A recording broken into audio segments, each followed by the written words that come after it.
সাদাকাল্লাহুল আযীম। যাবতীয় উপাসনা আরাধনার সমুদয় প্রশংসা সেই বিশ্ব নিয়ন্তার প্রতি নিবেদিত হোক, যিনি মহিয়ান, গরিয়ান, সর্বশক্তিমান, অনন্ত অসীম দয়ালু ও কৃপবান। সমস্ত সৃষ্টিজীব যার করে গুণগান, যার বিনা অনুমতিতে চন্দ্র, সূর্য ও তারকারাজি উদিত হয় না, অস্ত যায় না। ভক্তি ও ভালোবাসার সহিত করে তার প্রশংসা, হামদ ও সুজুদ সকলে বলি আলহামদুলিল্লাহ। তারপর শতকোটি দরুদ ও সালাম বর্ষিত হোক সেই মহামানবের প্রতি, যিনি আগমন করেছিলেন বিশ্ববাসীর করুণা হয়ে, ভেরান্ত পথিকের পথের দিশারি রূপে, যার উপাধি ছিল আল আমিন, সাদিক, আমানতদার, সত্যবাদী। সেই বিশ্ব নবী শানে বলি দরুদ ও সালাম, সকলে বলি সাল্লাল্লাহু আলাইহি ওয়াসাল্লাম। শ্রদ্ধায় সম্মানিত ওলামায়ে কেরাম ও শিক্ষক মণ্ডলী এবং দূর দূরান্ত থেকে আসা অতিথিবৃন্দকে জানাই আমার আন্তরিক সালাম। আসসালামু আলাইকুম ওয়া রাহমাতুল্লাহি ওয়া বারাকাতুহু। আল্লাহ পাক রব্বুল আলামিনের অশেষ মেহেরবানি ও দয়া, যিনি আমাকে আপনাদের সম্মুখে দ্বীনের গুরুত্ব, মক্তবের গুরুত্বের প্রতি কিছু আলোকপাত করার তৌফিক দান করেছেন। মানুষের সঠিক রাস্তা দেখানোর জন্য হযরত মুহাম্মদ সাল্লাল্লাহু আলাইহি ওয়াসাল্লামকে পাঠালেন। কোরআন নাযিল করলেন। আল্লাহ তাআলা কোরআন আমাদের জন্য হেদায়েত স্বরূপ পাঠালেন। মানুষের ভূমিষ্ঠ হওয়া থেকে মৃত্যু পর্যন্ত সঠিক দিশা মজুদ আছে, যাকে আল্লাহ তাআলা 1450 বছর থেকে হেফাজত রেখেছেন এবং কিয়ামত পর্যন্ত হেফাজত রাখবেন। কুরআন শরীফকে এইভাবে হেফাজত রাখার জন্য আল্লাহ পাক রব্বুল আলামিন কোরআন শরীফের মধ্যে বলেছেন, ওয়ালাকাদ ইয়াসসারনাল কুরআনা লিযিকরি ফাহাল মিন মুদ্দাকির। অর্থাৎ আমি কোরআনকে বোঝার জন্য সহজ করে দিয়েছি, অতএব কোনো চিন্তাশীল আছে কি? বড় দুঃখের সাথে বলতে হয়, আমাদের মধ্যে কোরআন হাদিসের জ্ঞান না থাকার কারণে আমাদের আমল করা মুশকিলে পড়েছে। হাদিস শরীফে প্রিয় নবী সাল্লাল্লাহু আলাইহি ওয়াসাল্লাম ইরশাদ করেছেন, আদ-দীনু ইউসরুন, অর্থাৎ দ্বীন ইসলাম ধর্ম খুব সহজ। যখন দ্বীন ইসলাম খুব সহজ, তখন দ্বীনের জ্ঞান অর্জন করা, দ্বীনের প্রতি চিন্তা ফিকির করা ও দ্বীনের উপর আমল করাও সহজ। অথচ আমরা দ্বীনের জ্ঞানের প্রতি ধ্যান না দেওয়ার কারণে আজ আমাদের এই অবস্থা। হযরত আনাস রাদিয়াল্লাহু তাআলা আনহু থেকে বর্ণিত, প্রিয় নবী সাল্লাল্লাহু আলাইহি ওয়াসাল্লাম ইরশাদ করেছেন, তালাবুল ইলমি ফারিদাতুন আলা কুল্লি মুসলিম, অর্থাৎ ইলমে দ্বীন অর্জন করা প্রত্যেক মুসলমানের উপর ফরজ। সম্মানীয় শ্রোতা মণ্ডলী, আমাদের কাছে যদি দ্বীনের জ্ঞান না থাকে তাহলে আমাদের আমল করা মুশকিলে পড়বে। আমরা দেখি দুনিয়াবি জ্ঞান অর্জন করার ক্ষেত্রে ডাক্তার, ইঞ্জিনিয়ার এবং উকিল তৈরি করার চিন্তা থাকে। তার অভিভাবক তাকে 4 বছর বয়সে স্কুলে ভর্তি করিয়ে দেয়। সেই বাচ্চা ছোটবেলা থেকে স্কুল এবং কলেজে 20-22 বছর পড়ার পর ডাক্তার, ইঞ্জিনিয়ার এবং উকিল তৈরি হয়। সম্মানীয় শ্রোতা মণ্ডলী, আপনারা বুঝতে পারলেন আমাদের বাচ্চাদের দ্বীনদার তৈরি করতে চাইলে তাদের ছোটবেলা থেকে দ্বীনের জ্ঞান দেওয়া অপরিহার্য। আপনি যদি আজ থেকে চিন্তা করেন তাহলে খুবই ভালো হবে। আর যদি আপনারা আপনাদের বাচ্চাদেরকে ছোটবেলা থেকে দ্বীনের জ্ঞান না দেন, তাহলে আজ এই মহলে শয়তান পথভ্রষ্ট করার জন্য হাজার রাস্তা তৈরি করে রেখেছে। আমাদের কাছে যদি দ্বীনের জ্ঞান থাকে তাহলে আমরা শয়তানের ধোঁকাতে বাঁচতে পারবো।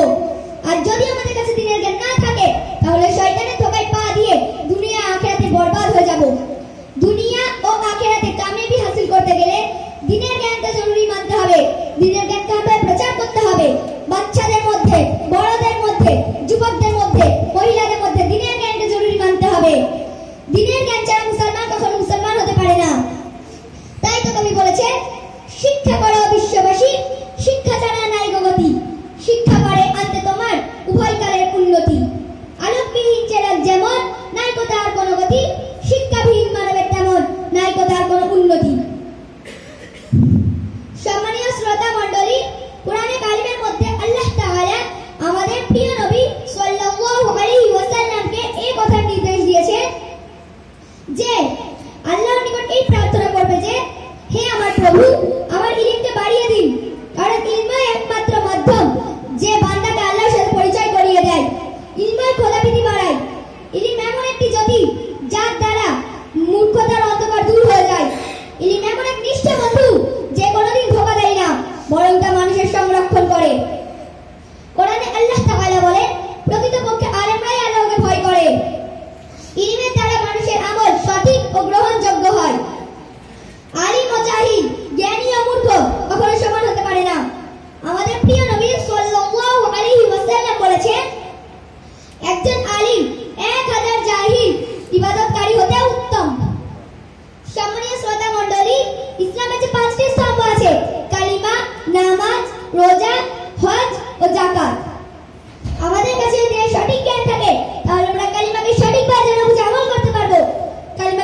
মধ্যে একবার নয়, দুইবার নয়, 82 বার নামাজের নির্দেশ দিয়েছেন। ইসলাম ধর্মের সর্বাপেক্ষা গুরুত্বপূর্ণ ইবাদত হলো নামাজ। আমাদের কাছে দিনের জ্ঞান থাকে, তাহলে আমরা রোজা কিভাবে রাখা দরকার জেনে আমল করতে পারবো। হজ কখন ফরজ হয়, কত টাকা থাকলে হজ ফরজ হবে, যাকাত কিভাবে আদায় করতে হয়, কত টাকা থাকলে যাকাত ফরজ হবে, কত টাকায় কতটা পরিমাণ যাকাত আদায় করা দরকার, এই সমস্ত জিনিস আমরা দিনের জ্ঞানের মাধ্যমে জানতে পারবো। ইলমে দ্বীন অর্জনকারী ব্যক্তির ওপর অনেক ফজিলত আছে, এমনকি ফেরেশতা ইলমে দ্বীন অর্জনকারীর ওপর নিজের পা বিছিয়ে দেয়। আসমান ও জমিনের সমস্ত সৃষ্টিজীব এমনকি সমুদ্রের মাছ মাগফিরাতে দোয়া করতে থাকে। দিনের একটা জ্ঞান অর্জন করা হাজার রাকাত নফল নামাজ পড়ার থেকে উত্তম।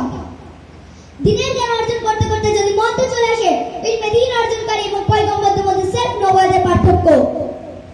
সম্মানীয় শ্রোতা মণ্ডলী, আজ প্রতিটি জায়গায় মুনাজ্জাম মক্তবকে আম করা হয়েছে, যেখানে সহিহ তালিম দেওয়া হচ্ছে। এই মুনাজ্জাম মক্তবের সিলেবাসের মধ্যে 5টি বিষয় আছে: কুরআন, হাদিস, আকাইদ ও মাসাইল, ইসলামী তারবিয়াত, ভাষা। এই 5টি বিষয়ের মধ্যে 14টি মৌলিক জ্ঞান আছে। কুরআনের ভিতরে নাজেলে কুরআন ও হিফজে সূরা, হাদিসের ভিতরে দোয়া ও সুন্নাত ও হিফজে হাদিস, আকাইদ ও মাসাইলের ভিতরে আকাইদ, নামাজ, আসমায়ে হুসনা ও মাসাইল, ইসলামী তারবিয়াতের ভিতরে ইসলামী জ্ঞান, বক্তৃতা, সিরাত ও নৈতিক শিক্ষা, ভাষার মধ্যে আরবি ও উর্দু।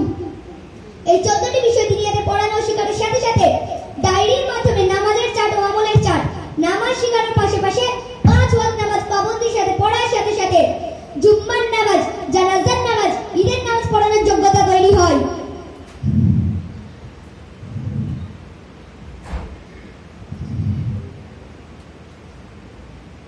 শুধু তাই নয়, আদব, আখলাক, চরিত্র, ব্যবহার, আব্বা মায়ের সম্মান, খিদমত, গুরুজনদের সম্মান, বড়দের সম্মান, ছোটদের স্নেহ, ভালোবাসা শিক্ষা পায়।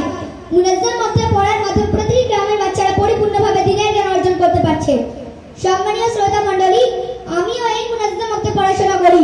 আমি এই মুনাজ্জাম মক্তবে আসার পর আমার মনে হয় এ তো দুনিয়ার প্রতিটি জায়গায় হওয়া দরকার, প্রতিটি গ্রামে হওয়া দরকার, প্রতিটি শহরে হওয়া দরকার, প্রতিটি মসজিদে হওয়া দরকার। আফসোস, আজ আমরা দুনিয়াবি মায়ার জালে পড়ে এই কীর্তি থেকে নিজেরাও দূরে আছি, আমাদের বাচ্চাদেরও দূরে রেখেছি।